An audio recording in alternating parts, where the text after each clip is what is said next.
number 1169. Please tell something about yourself.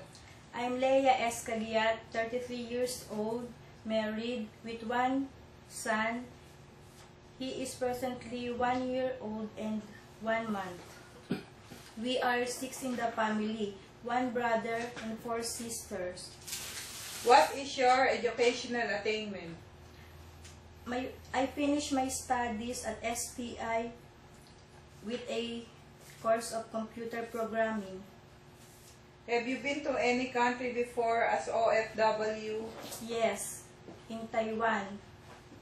I worked there for almost 5 years in KYY in the receipt delivery section, in Shinshin in the QC in knitting section. Why you want to go to Hong Kong? Basically, I want to go to Hong Kong to help my family in their financial need and to ensure my son good future. What is your working experience related with domestic helper works? Before I worked in Taiwan, I worked as a crew in the fast food chain.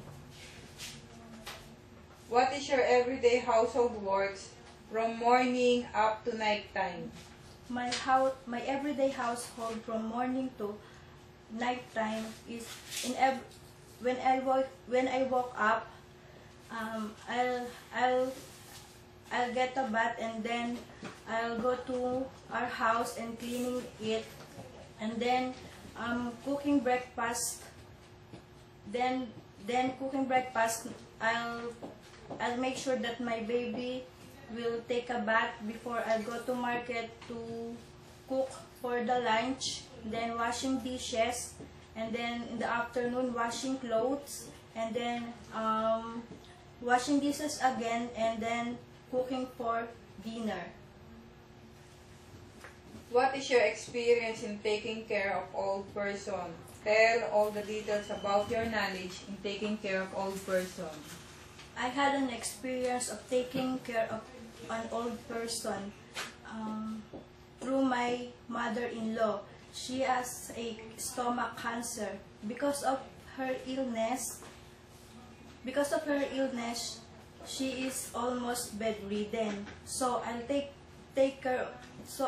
good care of her by helping her in taking a bath, preparing her meals, preparing her medicines to be taken. Unfortunately, she died at the age of 70.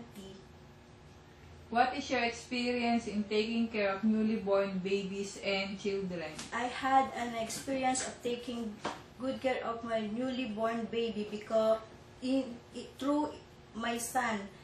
Presently, he is 1 year and 1 month old. I'll make sure that he got enough sleep every day so he could grow up very fastly, and then I'll give him a vitamins and check if he is very clean and take a bath every day. Aside from your daily household works, what other special skills you can do inside the house? Aside from cooking, I can do gardening, washing clothes, and then ironing, and then basically I can do a computer. What dishes can you cook? I can cook all Filipino dishes. This is my specialty, and then I can cook some kinds of Chinese food because of my work in Taiwan. Describe yourself as a housemaid. Tell all your good characteristics that you think your employer will like in you. As a housemaid, I am responsible to do all the tasks that they give to me, and then I am a polite. I can take good care of my employer.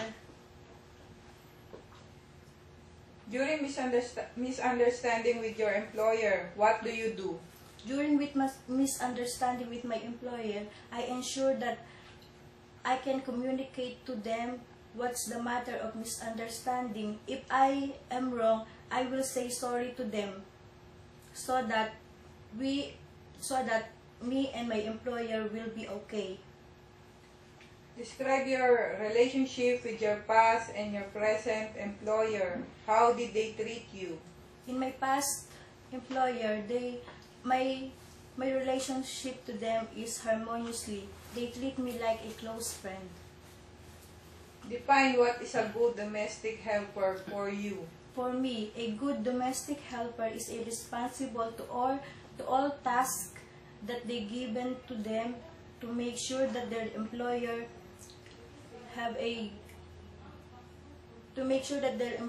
is a very satisfied to them and be a kind and to have a kind and good characteristic of a housemaid. Message for your future employer.